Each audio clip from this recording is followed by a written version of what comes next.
Hey guys, so after our nuke video, I wasn't really satisfied with what I got, so I kind of made the trip back to Retro Games Plus in the Norwalk area just to see what they had. I got a few things in New York City, but I wanted something like a little bit more, and there was something in particular that I wanted to get from there. So let me show you the haul that I got. So the first thing that I have is Elevator Action. So this is I've actually heard about this game on the NES, but I didn't really know that they actually had a Game Boy game for it. And from what I hear, the Game Boy game is actually a lot better than the NES version. So you're basically a secret agent trying to get like secret files, and there's like levels you have to hop through to.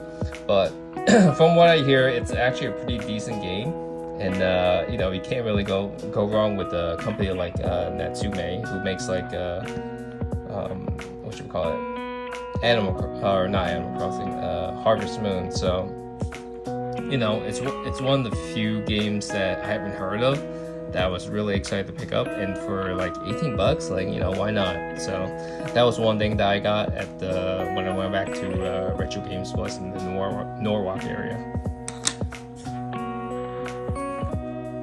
So the other game that I got was Roland's Curse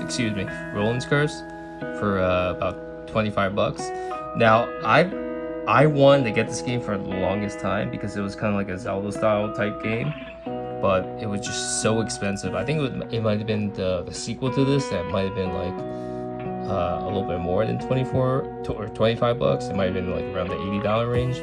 But this is something that I really want to get. And I was like, when I first saw that they had it there at Retro Games Plus, I was like, holy crap, I had to get it. So for $25, it wasn't a bad pickup. The next game I got was Bonk's Revenge. Now I've never played the sequel to it, but I remember playing. My uncle actually had the first Bonk's game for Game Boy, the US copy, and I remember playing it. And it was actually a pretty decent platform. Basically, you use like his head his forehead as a weapon, but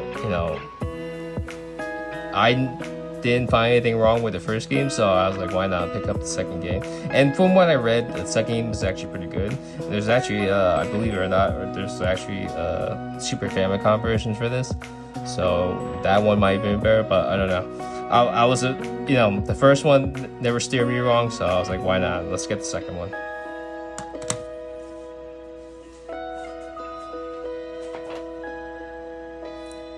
Now, the other thing that I got was this Siphon Filter strategy guide. Now, my first Siphon Filter game was Siphon Filter 2, and I didn't play Siphon Filter until much later. Like, I remember renting this game from like a Blockbuster, and it was actually pretty good. And it kind of reminded me of, like, I'm sure in my last video I said they reminded me of Splinter Cell, so I was like, and I also mentioned that I actually got like pretty much the whole set. So I was like, damn, why not for like $13? Like, this is pretty solid. And as a collector, I mostly collect games, but like for the strategy guides, at that price, it's not that bad. Usually when strategy guides come to like around the over $20 mark is where I stop collecting them, but for this price, I was like, why not? And it's a game that's from my childhood, so the price wasn't a problem, but I was so happy that they actually had it by chance. Even though I went to New York City and I got the Siphon Filter 2 strategy guide, and then I went back to Connecticut and I somehow, by coincidence got the first one too. So my next, if I happen to get the third one, then that'd be awesome. So pretty much the whole reason I went back into Retro Games Plus was because I originally saw this in their case, but the problem is that some of the paint ripped off, so that's why you see the 10% off sticker. So I don't know, you know, I'm not pointing fingers, but like I assume it was them because they put the sticker over the box, and that's why the paint ripped off. But that's like really a small minor detail for me.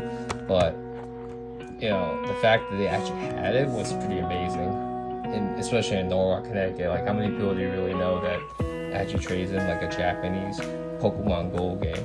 But at that price, plus the 10% off, I was like, you know, why not?